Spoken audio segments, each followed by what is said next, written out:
पाकिस्तान की मुसल्लह अफ़वाज के साबिक़ सरबराह जनरल क़मर जावेद बाजवा एक बार फिर ख़बरों में हैं।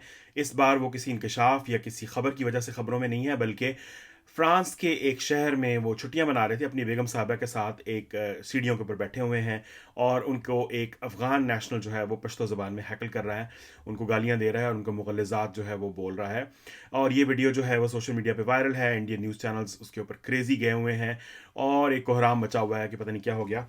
तो ये सबसे इंपॉर्टेंट चीज़ है, इसको सबसे पहले एड्रेस करते हैं क्योंकि इसके ऊपर जो है वो काफ़ी इंटरेस्टिंग किस्म के तबसरे हैं और I want to like talk about it. तो जनरल कमर जावेद बाजवा फ्रांस के शहर अनसी के अंदर जो है वो एक सीढ़ियों पे बैठे हुए हैं, थड़े पे बड़े रोमांटिक स्टाइल में अपनी बेगम के साथ बैठे हुए हैं। और वो उस हैकलर को कहते हैं कि जा मगरों ले जा, मेरा वास्ता अल्लाह दा वास्ता, मैं चीफ ऑफ आर्मी स्टाफ नहीं हैगा, वट एवर जो भी उन्होंने से कहा। और वो जान नहीं छोड़ा और वो फिर उनको गंदी गालियाँ देता है, मादरजात गालियाँ। हमें तो सुन के ही हौल उठ जाते हैं, दिमाग से अस्तगफिरुल्लाह निकल आता है उस तरह की। यानी कि बोलना तो और बात है, सुनना भी लाइक इट्स लाइक मैंने तो कुछ दिन में यानी कि बहुत इस्तग़फ़ार तौबा की और उसके बाद अल्लाह ताला से माफ़ी मांगी कि इस तरह की बातें मैंने कैसे सुन ली। अफ़वाज मुक़द्दसा के साबिक़ सरबराह भी उतने ही मुक़द्दस हैं जितने हाज़िर सर्विस हैं। हाज़िर सर्विस के नाम के साथ आए दिन इजाफ़ा होता जा रहा है। तो आज मैं ख़बर पढ़ा था कि सैयद हाफ़िज़ और फिर उसके बाद आगे चल जाता है। तो जनरल कमर जावेद बाजवा बेचारे क्यों महरूम रहे। तो वाक़या कुछ यूँ है कि जनरल कमर जावेद बाजवा जो हैं वो एक लाइब्रेरी के सीढ़ियों पे बैठे हुए थे। अब जनरल कमर जावेद बाजवा के बारे में कहा जाता है कि वो बहुत मोटे दिमाग के और बहुत ही शैलो किस्म के इंसान थे। तो ये एक बड़ी यानी कि खुशाइन बात है और बड़ी ज़बरदस्त बात है कि जनरल कमर जावेद बाजवा जो हैं वो एक इल्मी मरकज़ जो है, एक लाइब्रेरी जो है उसके दरवाजे पे बैठे हुए हैं। तो इट्स वेरी इंटरेस्टिंग कि रिटायरमेंट के बाद उनको ये ख़्याल आया कि उनके जो इल्म का सफ़र जो है वो बाकी रह गया है, वो उसको मुकम्मल करें। और इसलिए वो चौखट पे पहुँचे हैं, दारुल इल्म के लाइब्रेरी की चौखट पे। शायद उससे कुछ अफाका हो, लेकिन हमारे दोस्त यूनुस खान की इत्तला के मुताबिक उनका क़याम जो है वो इस वीडियो और उसके बाद से अब वहाँ से उठ गया है, उन्होंने डेरे उठा लिए हैं, कहीं और चले गए हैं। आजकल वो छुट्टियाँ मनाने आए हुए हैं। ऑफ कोर्स वो बीच में से हर दूसरे दिन किसी ना किसी दरबारी सहाफ़ी को बुला के गुफ्तो शनीद किया करते थे और फिर वो गुफ्तो शनीद जो है वो इंटरव्यू की शक्ल में छप जाया करती थी और वटेवर। सो उसके बाद उनको कहा गया कि भाई इंसान के बच्चे बने, आप ठीक है, आपकी अपनी वैल्यू होगी, जो मर्ज़ी थी, अब बस करें। अब आप जो है ना वो काम ख़राब कर रहे हैं। और 9 मई के बाद तो उन्होंने कहा है कि ठीक है, अब इसके बाद बिल्कुल भी कुछ नहीं हो सकता। तो जनरल साहब बेचारे मजबूरन और क्या करते, शुमाली इलाका जा तो जाने से रहे, तो इसलिए उन्होंने सोचा कि मैं फ़्रांस में चला जाऊँ। अब फ्रांस के जिस शहर अनसी, मैंने प्रोनाउंसिएशन स्पेशली चेक किया, तो अनसी शहर जो है वो रोन सॉरी एल्प्स जो रीजन है, यानी साउथ ईस्टर्न फ्रांस के साइड पे उस तरफ बेसिकली है।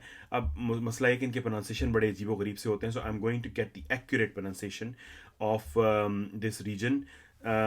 और वो Auvergne-Rhône-Alpes. Auvergne-Rhône-Alpes. रोनाल्प। सो वहाँ पे उसका एक शहर है और जनीवा जो है वो तकरीबन 35 किलोमीटर साउथ ऑफ जनीवा है। सो लेक आंसी जो है वो उसके साथ ही है, तो खूबसूरत पुरफ़िज़ा मकाम है, थोड़ा बहुत शुमाली इलाका जहाँ से मिलता जुलता है। तो जनरल साहब जो हैं वो आजकल काफ़ी जो पाकिस्तान के अंदर कारनामे करने के बाद यूरोप की यात्रा पर हैं और होपफुली उनको मौका मिलेगा। लेकिन वो वीडियो देखकर और आज जो सारा हशर उनके साथ हो रहा है, जो यूथी उनके साथ हशर कर रहे हैं, जो 50 उनके साथ हशर कर रहे हैं, जो इंडिया के मीडिया उनके ऊपर पागल हुआ हुआ है। अगर आप ट्विटर पर जाएँ तो आपको ऐसे लगता है जैसे कि इससे बड़ी कोई ख़बर कोई नहीं है।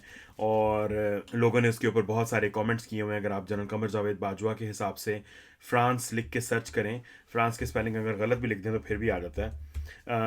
तो आपको यानी कि ट्वीट्स जो हैं वो ख़त्म ही नहीं हो रही, हज़ारों ट्वीट्स हैं। अदिता राजकौल की ट्वीट है, टॉप ट्वीट्स जो हैं वो उनमें, और उनकी ट्वीट्स के कम अज़ कम जो हैं वो तकरीबन 6 लाख के करीब अब तक जो हैं वो व्यूज़ हो चुके हुए हैं। सो इस वाक़े के ऊपर बहुत सारा रिएक्शन आ रहा है। आसमा शिराज़ी ने लिखा कि this is highly condemnable, no one can appreciate that but only those who are train to abuse. अभी बड़ी ज़बरदस्त बात की है आसमा ने, और मैं इसकी जानिब जो है वो इशारा करना चाहता हूँ। मैं समझता हूँ कि ये बहुत इंपॉर्टेंट है इसके बारे में बात करना, कि ये जो तौर है, ये जो तरीक़ा है, ये जो ट्रोलिंग का और हैकलिंग का जो एक रम्ज़ है जो हमारे लोगों को सिखाया गया। और वो एक लंदन में एक बलूंगड़ा है जो इस काम में बहुत माहिर है। वो अक्सर पहले वो अकेला होता था, उसने क्या कहते हैं आबिद शेर अली की फ़ैमिली के साथ बदतमीज़ी की थी। फिर उसके बाद नवाज़ शरीफ के साथ कई दफ़ा बदतमीज़ी हो चुकी है। मरियम औरंगज़ेब के साथ एक कॉफ़ी शॉप में बदतमीज़ी हुई और वो एक अख़ीर यानी कि that was just like way beyond decency के लेवल से आगे। वो मामला जो है वो सऊदी अरब में जब ये लोग गए हुए थे, मरियम औरंगज़ेब और इन सब के ख़िलाफ़ जो नारेबाजी हुई, बकवास और यानी कि रंडी और गश्ती के लफ्ज़ इस्तेमाल किए गए हरम पाक के इलाके में, और जो सारे उस तरह के हैं। सो ये जो ट्रेंड है ये इन्हीं लोगों का सिखाया हुआ है। तो बहुत माजरत के साथ ये जो फिफ्थ ईयर और जो यूथिया जनरेशन तैयार की गई थी, इस जनरेशन की तरबियत और इसकी घुट्टी में ये था कि आपने किसी की इज़्ज़त नहीं करनी सिवाय उसके जो हम आपको कहेंगे। आपने किसी की इज़्ज़त, किसी की तकरीम, किसी के ख़ानदान, किसी की औरत को औरत नहीं समझना, किसी के ख़ानदान को उसकी इज़्ज़त को उसकी इज़्ज़त नहीं समझना जब तक हम नहीं कहेंगे। इज़्ज़त और बेइज़्ज़ती का फ़ैसला हम करेंगे। वो क्या है वो मशहूर ट्वीट व तो इज़्ज़ो मंतशा व तो ज़िल्लो मंतशा जो है वो आसिफ गफूर साहब की, वो बार बार सामने आती है। तो लेकिन बात यह है ना कि वो बड़ा एक मशहूर लाइन है, मार्गरेट थैचर ने अपनी फर्स्ट नाइट जो थी 10 डाउनिंग स्ट्रीट में आफ्टर विनिंग द इलेक्शन उसने बात की थी। उसने कहा था कि man proposes and God disposes. So बंदे ने तो जो करना था कर लिया, अब ये मकाफात अमल है जो इनका पीछा नहीं छोड़ रही। ये वही पीटीआई के फॉलोअर्स हैं, ये वही यूथिये हैं जिनकी तरबियत में यानी कि ज़मीन आसमान बराबर किए गए थे। स्टेट के रिसोर्सेज, लाखों रुपए की तनख्वाहें और पता नहीं क्या कुछ दिया गया था, और आज वही गले को आ रहा है। यानी कि हाल ये है कि आप पुरसकून छुट्टियां गुजारने गए हुए हैं और वहाँ पर भी आपको आपका जो बैगेज है वो आपकी जान छोड़ने को तैयार नहीं है। और मैं ये समझता हूँ कि ये जस्ट आगाज़ है। जो अनटचेबल्स थे, जो जिनको हाथ नहीं लगाया जा सकता था, जो समझते थे कि हम अबव द लॉ हैं और हम दुनिया में जहाँ मर्जी चले जाएं, हमें कोई पहचान नहीं सकता। मेरे नज़दीक शायद मुशर्रफ के बाद ये वाहिद फ़ौज के सरबराह हैं जिनकी इतनी तज़लील और इतनी जो ज़िल्लत पाकिस्तान के अंदर हुई है, पाकिस्तान से बाहर हुई है। मैं तो यानी कि बस यानी कि वो एंटिसिपेशन सी हो रही थी कि उस वीडियो में वो अफ़गानी थोड़ी देर के बाद कहेगा बाजवा और वटेवर जो हाय हाय वाला नारा है वो लगाएगा, बट शायद उन तक वो नारा नहीं पहुंचा था, इसलिए उन्होंने जो है वो अपने ट्रेडिशनल अंदाज में उनकी इज़्ज़त अफजाई की। बट इट्स सैड इन अ वे कि जो ओवरऑल जो टेम्परामेंट है सोसाइटी का, जो ओवरऑल टेम्परामेंट है जो टॉलरेंस का, वो बहुत पार नीचे गिर गया है। और मैं ये समझता हूँ कि जनरल बाजवा साहब जो हैं उनको अब अच्छे तरीके से रियलाइज़ तो होगा, शायद अभी नहीं होगा, वक्त लगेगा उनको, कि ये जो जो आसीब है, ये जो पीछे छोड़ा है उन्होंने, ये उनका पीछा नहीं छोड़ेगा। और ये सिर्फ फ्रांस है, फ्रांस में हुआ है, यूरोप के तमाम मुल्कों में यूथिये पाए जाते हैं। यूरोप के तमाम मुल्कों में ऐसे लोग पाए जाते हैं जो डायरेक्टली अफेक्टेड हैं उनकी पॉलिसीज़ की वजह से, उनके हाइब्रिड निज़ाम की वजह से, और जो समझते हैं। तो ये यहाँ बात ख़त्म नहीं होने वाली और ये आगे चलेगी, क्योंकि ये वीडियो जितनी वायरल हुई है, जितनी इसको कवरेज मिली है, ये एक इंसेंटिवाइज करेगी उस सारे क्राउड को जो इस जो रिएक्शन है 9 मई का, और जो जनरल बाजवा का जो एक हैवी हैंडेड पॉलिसीज़ थी उनके ख़िलाफ़ जो एक रिजेंटमेंट है, जो पीटीआई फ्यूल कर रही है, बिहाइंड द सीन्स करती रही है उसको, वो सारा उसके ऊपर उसको इंसेंटिवाइज करेगा और इवेंचुअली वो बढ़ेगा।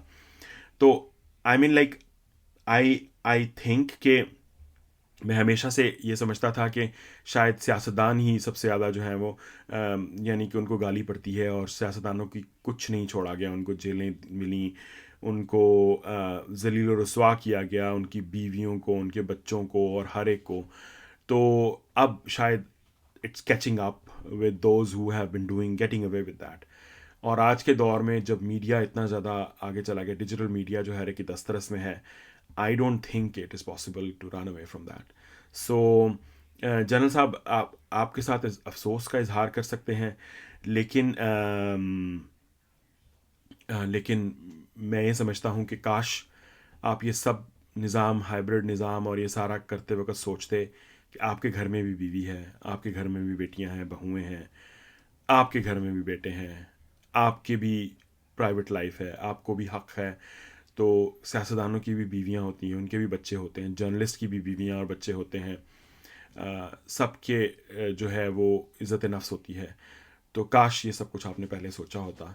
लेकिन आई होप कि जो लोग अभी इख्तियार रखते हैं, जो जो अभी एक बहुत ही आयरन फिस्ट के साथ पीटीआई के जो प्रोटेस्टर्स हैं उनके साथ निमट रहे हैं, वो इस चीज़ का ध्यान ज़रूर रखेंगे कि जो आज बो रहे हैं वो कल काटेंगे। बेशक वो वर्दी वाले हैं या बगैर वर्दी वाले हैं, हर चीज़ जो है वो रिकॉर्ड पे रहेगी। ये तमाम ट्वीट जो की जा रही हैं, इनके स्क्रीनशॉट्स जो हैं वो सेव कर रहा हूँ, मैं भी कर रहा हूँ, बहुत सारे लोग और भी करते हैं। इंटरनेट का अपना आर्काइविंग सिस्टम है। सो ये चीज़ जाएगी नहीं। सो इसलिए अगर आपने असूल पर रहना है, असूल की बात करनी है, तो बहुत मुनासिब रहेगा। अदरवाइज़ इस क्या कहते हैं ना पुराशोभ दौर में आपके पास बचने का कोई ज़रिया नहीं है। So that's what I wanted to quickly jot down. मैं यानी कि क्या कहते हैं, अब थोड़ा सा पैटर्न चेंज करके मैं वही जो सब कर रहे हैं, I am going to try and do that, ताकि ये है कि रोज़ की बुनियाद पे एक वीलॉग हो सके और उस ख़बरों के ऊपर मुख्तसर तबसरा वगैरह हो सके ताकि हम आगे चलें। सो कल के वीलॉग में हम बात करेंगे पीटीआई के बारे में और इमरान खान साहब की स्ट्रेटजी के बारे में। लेट्स सी कि उस यानी कि वो कहाँ जाती है, कैसे होती है। अनटिल देन खुदा हाफिज़। प्लीज़ सब्सक्राइब ज़रूर कीजिएगा, और अगर आप यानी इसको शेयर करते हैं, that will mean a lot to me. खुदा हाफिज़।